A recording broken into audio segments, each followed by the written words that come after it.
Okay, this is going to be a little bit raw and uncut. The video may contain bloopers. Just ride with us, if you will. So this is real reality, sewing reality, right? My name's Jodie. I'm the owner of Raintree Quilting, and I'm recording this video during National Overlocker Month, which occurs every April.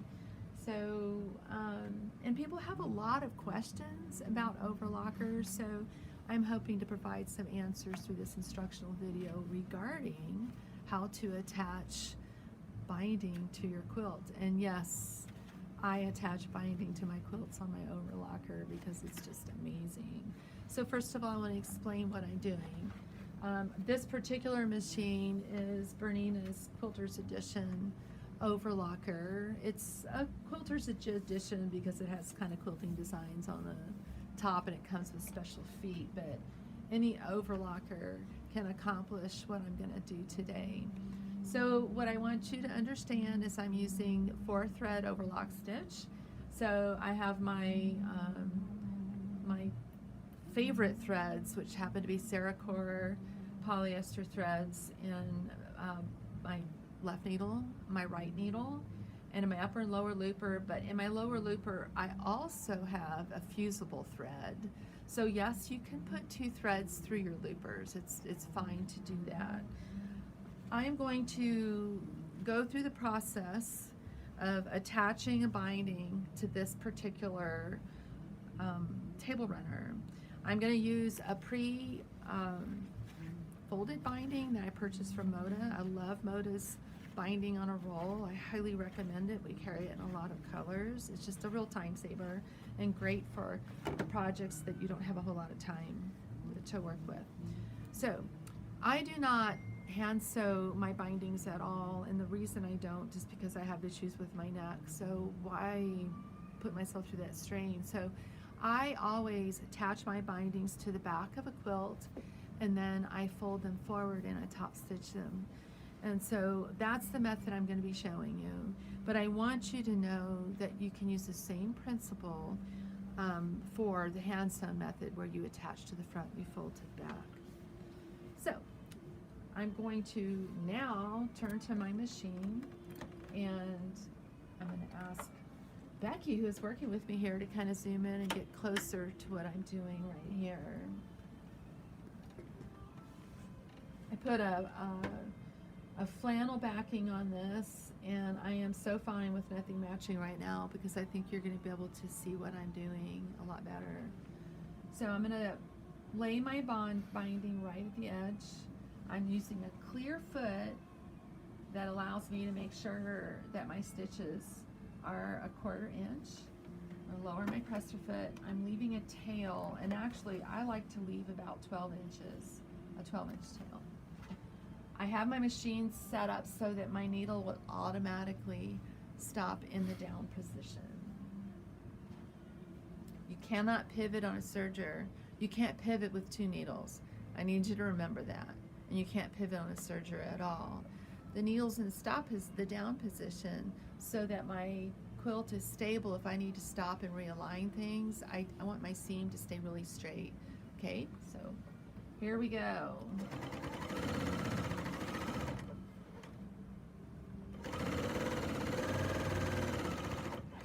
Okay, now what I'm going to do, and this may seem a little odd, I'm going to sew till my needle comes to the very edge, okay? On a regular conventional sewing machine, I would do a little back stitch there, but you can't back stitch with overlockers.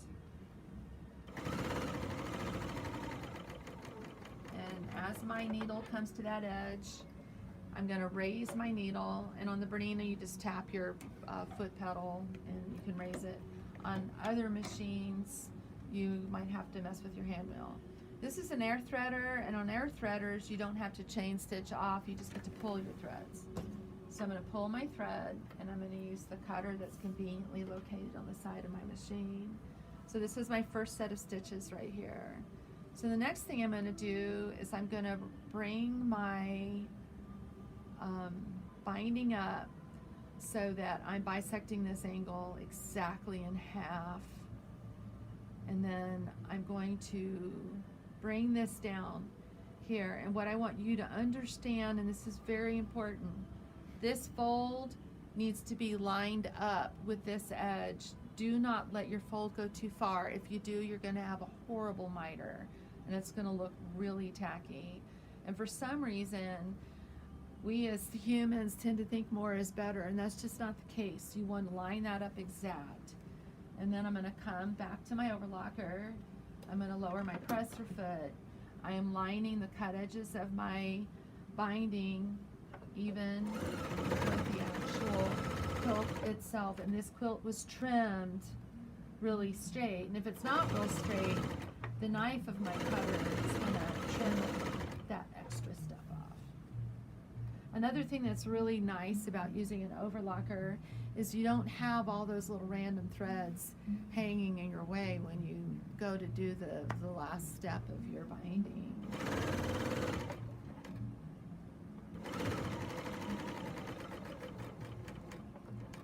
Okay, again, my needle is at the very edge, needle down for stability purposes. Then I'm going to get my needle back up.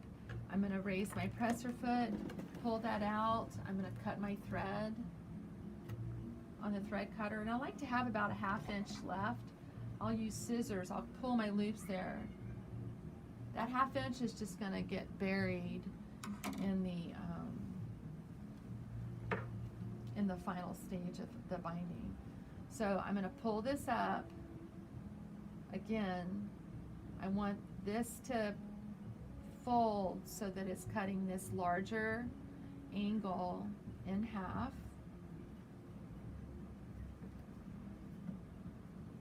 When you're doing a square cornered quilt, which is the most common way to bind a quilt, it's going to be a 45-degree angle, not so on this particular quilt. This quilt has 6 corners.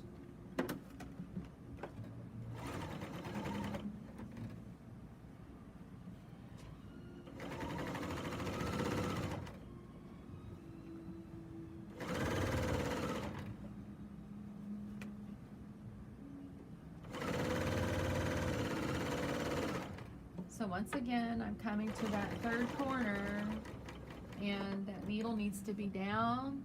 I'm gonna raise it up, pull my thread back. I'm gonna cut my thread on the cutter. I'm gonna take my binding. I'm gonna bisect that angle, bring it down till the fold is touching the edge of the quilt at a 1/4 inch. And then I'm gonna continue sewing. You'll notice I'm not clipping, I'm not pinning. In fact, I never bring pins to the overlocker. If you accidentally surge over a pin, you're going to damage your blade, and that pin could hit you in the face too. I usually use Wonder clips if I'm clipping, if I need to attach anything. Kind of keeping an eye on my thread too. I'm binding quite a few quilts, and these smaller spools don't give you a lot of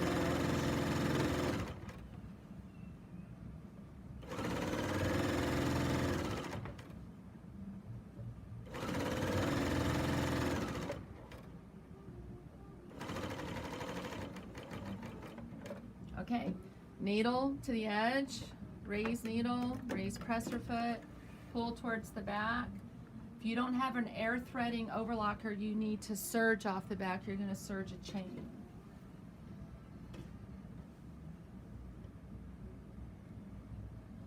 I'm bisecting my angle, folding this down till the fold is right at the edge of my serged seam there at a 1/4 inch. And then I'm going to place this under the presser foot. I'm going to continue.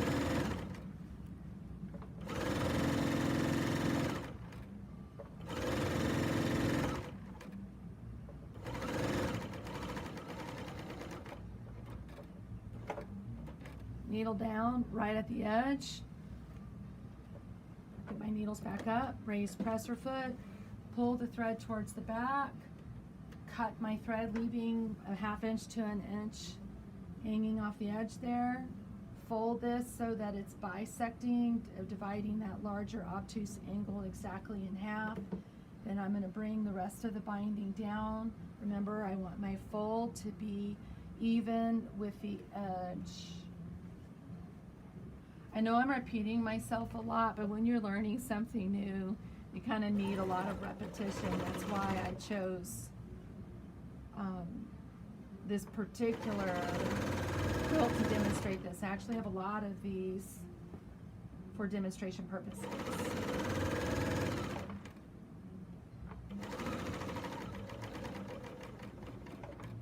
Needle down at the edge, get my needle up, raise presser foot, pull towards the back, cut on the cutter, leaving at least a 1/2 inch of thread. Fold this so that it bisects that obtuse angle, and then fold it back down so that the fold is even with that edge at a 1/4 inch. Because my seam is a 1/4 inch. And this is the last run before I take this to another sewing machine to show you how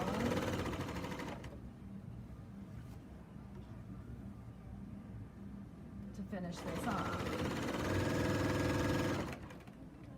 Okay, so you'll see I have about 12 inches here. I like to have about 12 inches here. I'm going to sew to about here, and I'm leaving about 10 or 12 inches here, and you'll see why in a little bit.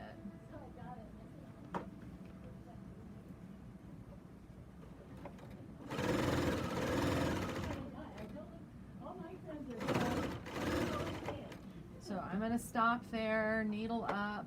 This time I'm going to pull my thread out, and I'm going to leave a little bit of a tail here because I just need that to be strong. So the next thing I'm going to do is I'm going to cut my binding, giving myself enough room to play with this. Our next step is going to take us to a conventional sewing machine. I'm going to show you how to attach your binding. There's so many different ways to do it, but this is my favorite method. So I'm going to ask my camera friend here to just kind of zoom in here. So I'm going to take, and I've got loose threads all over the place right now that, like I said, this is uncut and raw, right? So just ignore all my loose threads. So this is a bias trim or bias binding. I'm going to fold this. This is laying really flat, and the folds are going to be a 1/4 inch from each other, and I'm going to finger press that fold in place. Once I get that pressed good there, I'm literally going to move this to a hard surface. And there's all sorts of little tools that you can use for finger pressing if you don't want to use the back of your fingernail. But when I do this, it gives me an X, okay? So I've got my fold there, and I've got my fold there. So this is what I want you to think about. We need to sew these together.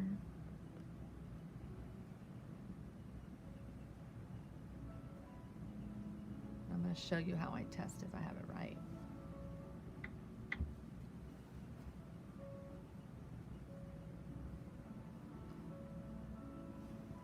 So just imagine that once this is sewn together, this is going to lay,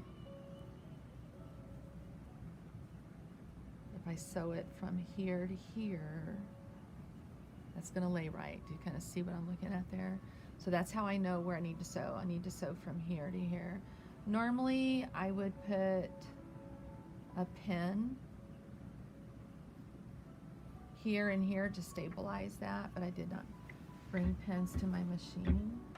So I'm going to set this right here. This particular sewing machine has a laser where I can actually see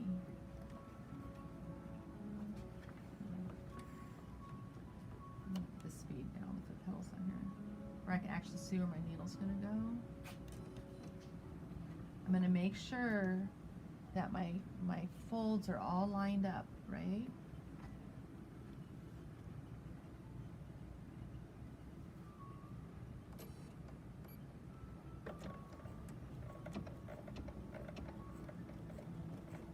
And I'm just gonna sew straight.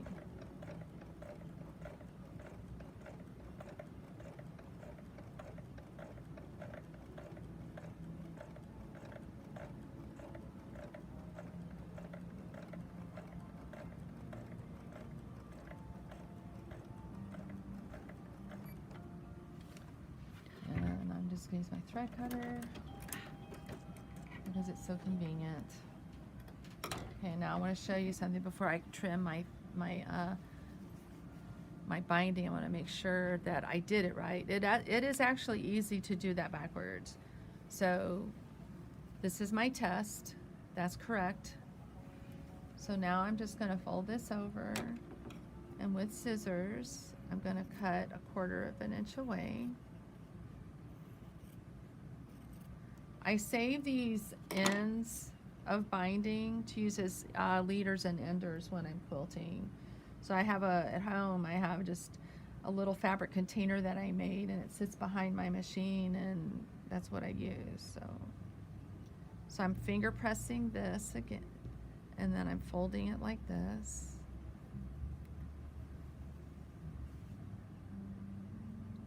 So my next step is to go back to the overlocker. Okay, I just left the conventional sewing machine, and now I'm going to come back to my overlocker, and I'm making sure that my left needle is lined up.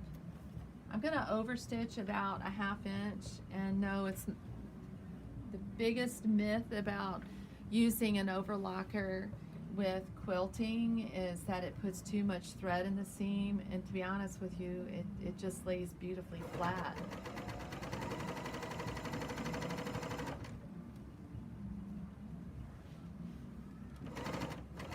Still not using clips.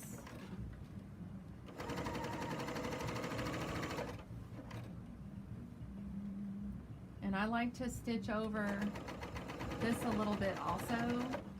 And I'm just going to drop my blade so I don't cut my existing stitches. On the new Berninas, the blade is just right under, so you can lower it while you're actually sewing. And I have to tell you, that's one of my favorite features, because I love to make sure my stuff finishes beautifully.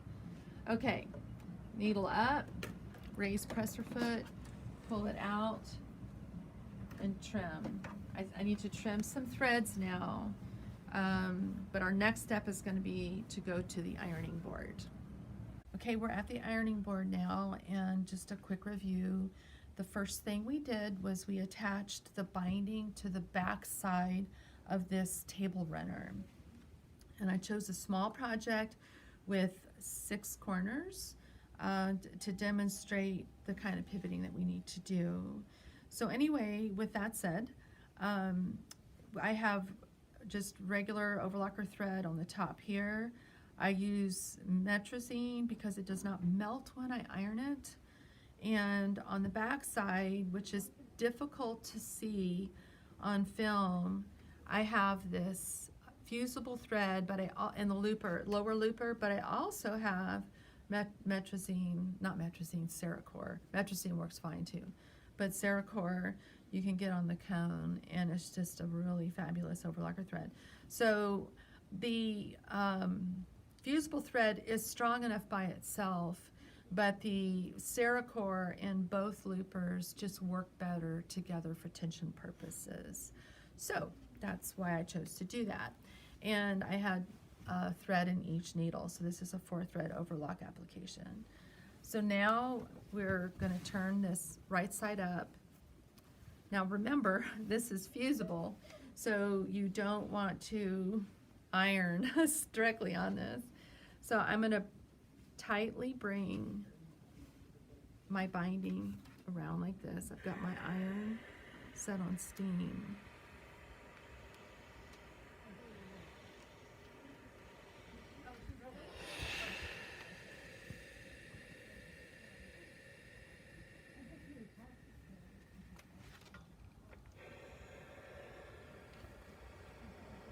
usually use a Laura Star iron. It doesn't blow steam out and burn your fingers. But I needed a part for it, so I'm using this one instead. Okay. So now I'm at one of my corners. So I'm just going to fold that like that and down, and I'm going to work my miter with my fingers till my point meets my point of the fold meets the fold there. Burned my fingers with steam. That's crazy, but I usually use a Laura Star ironing with an active ironing board. Laura Star ironing boards have fans in them and it pulls the steam down, and I'm accustomed to getting my fingers within a quarter of an inch of the iron and not burning myself. So I'm using silicone fingertips to protect my fingers right now. It's not going to protect my thumb though.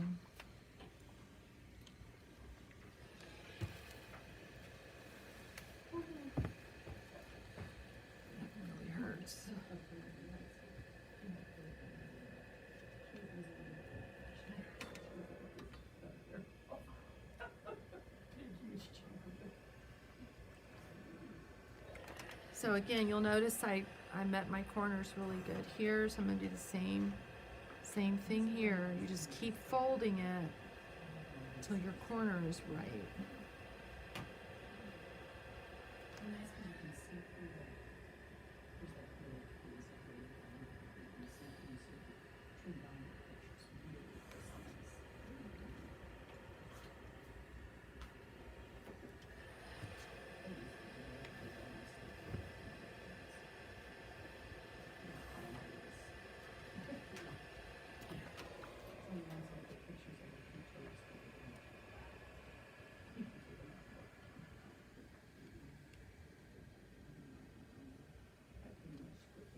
I kind of take my time with this because when you're ironing the binding around like this, you're ironing through 2 layers of fabric because the binding is folded, and I just want to make sure that overlocker fusible thread has a chance to really adhere.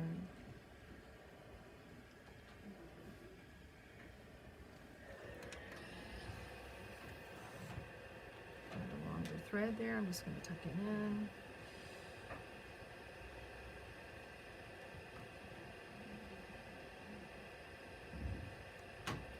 Change fingers here.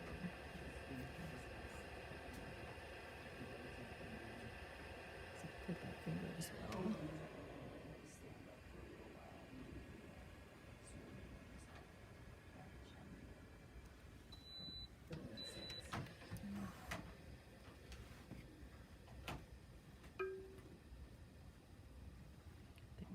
Iron's telling me it's almost out of water. I don't know.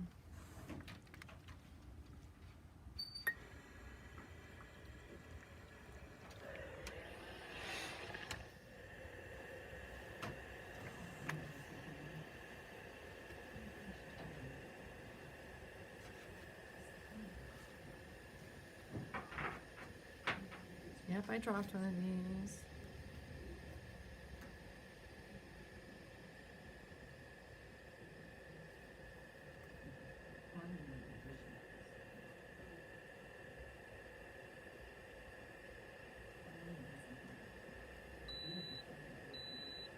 This particular corner, it wasn't close enough to the corner when I folded it. You'll see that little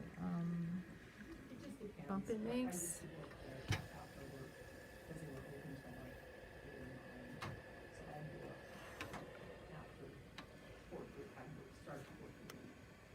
But it's all about learning, right? So you'll see why I emphasize you want to make sure that's folded all the way down.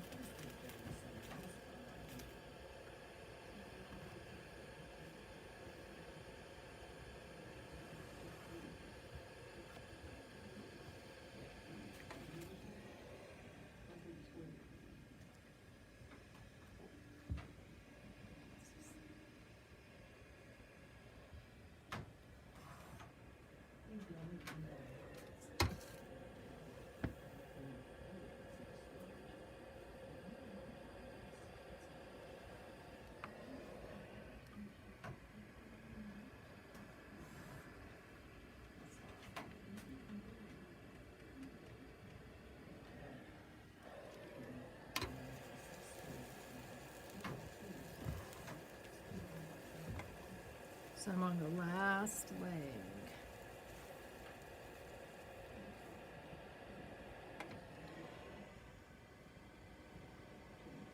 They just really start using it.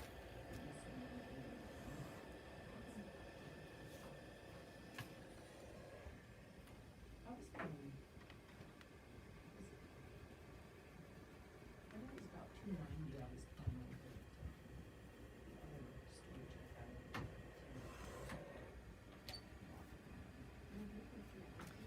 You know, it's hard to use your fingers when you burn them. Like I said, kind of raw and uncut. So reality, right? We've all burned our hands. I'm just so accustomed to a different ironing system. And you can do this with any iron. I just like my fingers.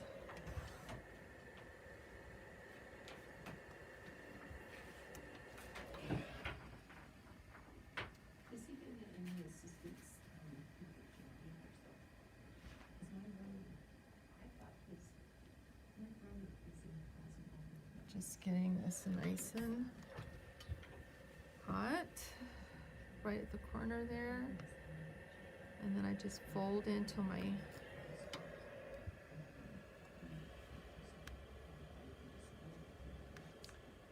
okay. I like to give it one last press from this side.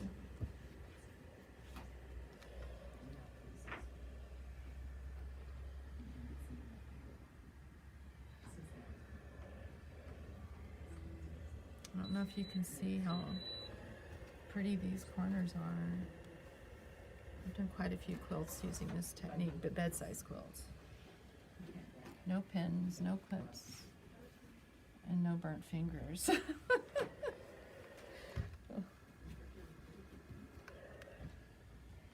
the next step, we're gonna head over to a conventional sewing machine and we're gonna top stitch this in place.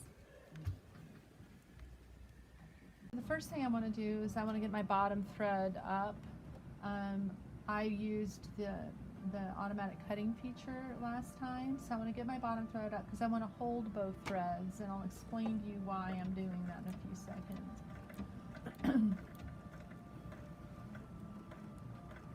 I have this set to so slow. I probably will pick up the speed in a little bit here.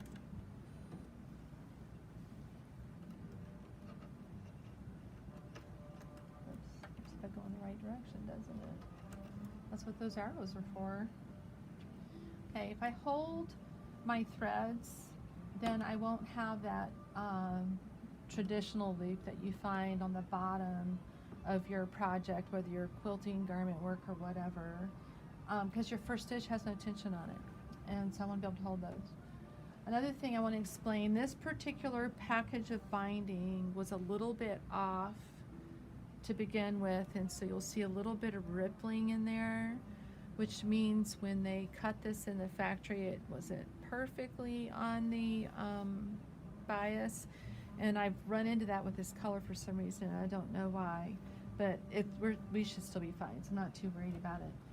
Okay, so I like to start right at one of my corners, and so I'm going to get my presser foot down, and I sew about a 1/16 of an inch inside that fold, and I like to do a little bit of a securing stitch,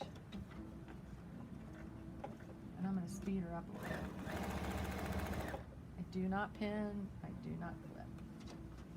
Talk about the walking foot. And the reason I don't pin or clip is because the fusible thread's holding this in place for me, so I really like that. And the walking foot. And the walking foot, yes, thank you for reminding me of that. So why am I using a walking foot?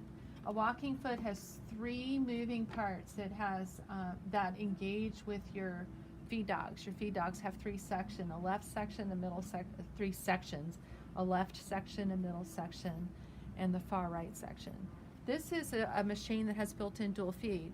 Built-in dual feed is wonderful for piecing, and the upper feed engages with the middle feed dog. But anytime you're actually working with a sandwich of fabric, like in quilting, where you have your quilt top, a layer of batting and a backing and binding especially, you want engagement with all of your feed dogs, the whole feed dogs section, so the left, the right, and the middle.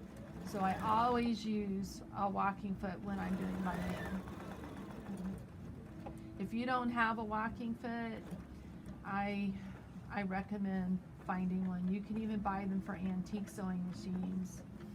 So I'm stopping with the needle in a down position. It's an automatic setting on this particular machine. Many machines have that feature, but if not, just rotate your handle towards you so your needle is in the down position.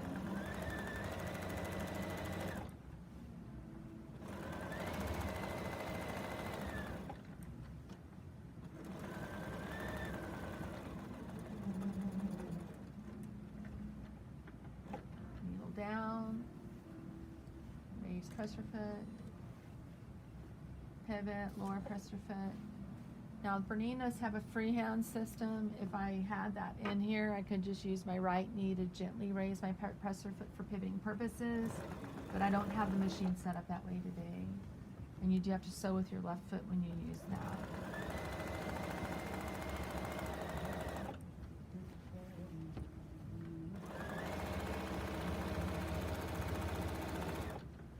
For those of you that are Bernina owners, there actually is an edge foot attachment for your walking foot, and you could use that, and then you know you have a perfectly parallel top stitch seam on your binding.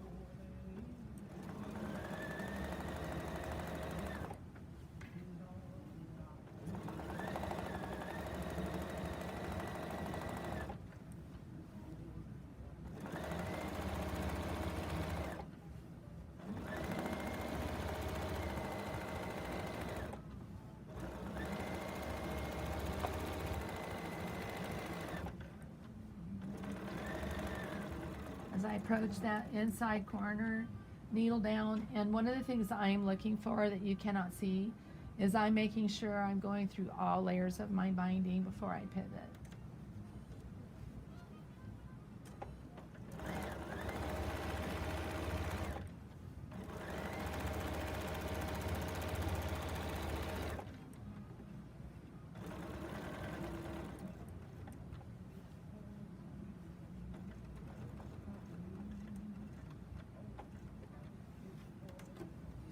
Raise presser foot, pivot, lower presser foot, continue sewing.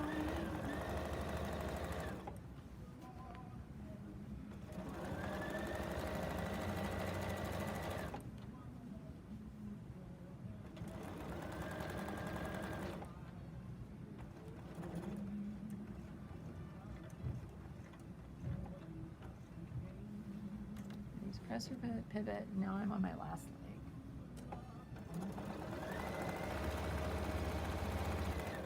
I really do suggest that when you start a new technique,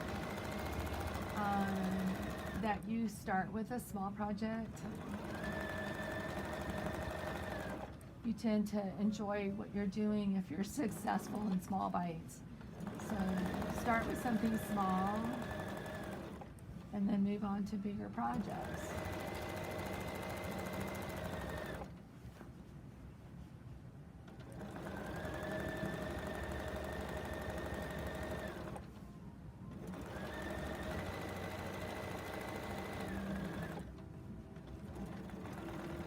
And as I approach the end here, I'm going to stop right at that fold, and I'm going to do just a tiny securing stitch.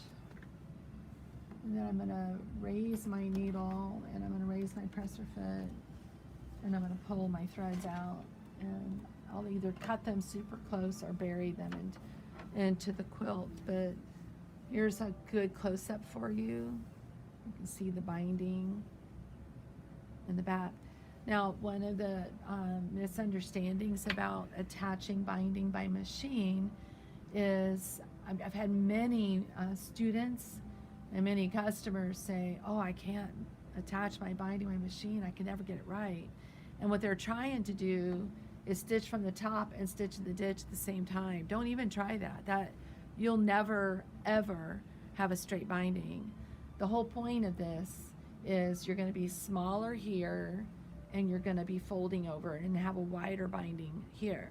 Now, if you have a quilt top that you've put together and you don't have a border, excuse me, you don't have a border around the quilt and you're concerned about those 1/4 inch seams, when you trim your batting and your backing, leave an extra 1/4 inch beyond the perimeter of the quilt, and then when you fold this over its full length, which is a 1/2 inch, you're going to be a 1/2 inch onto the seam of your quilt top, and so you won't mess with the points if you have triangle blocks or anything like that, and you'll have a nice beefy binding.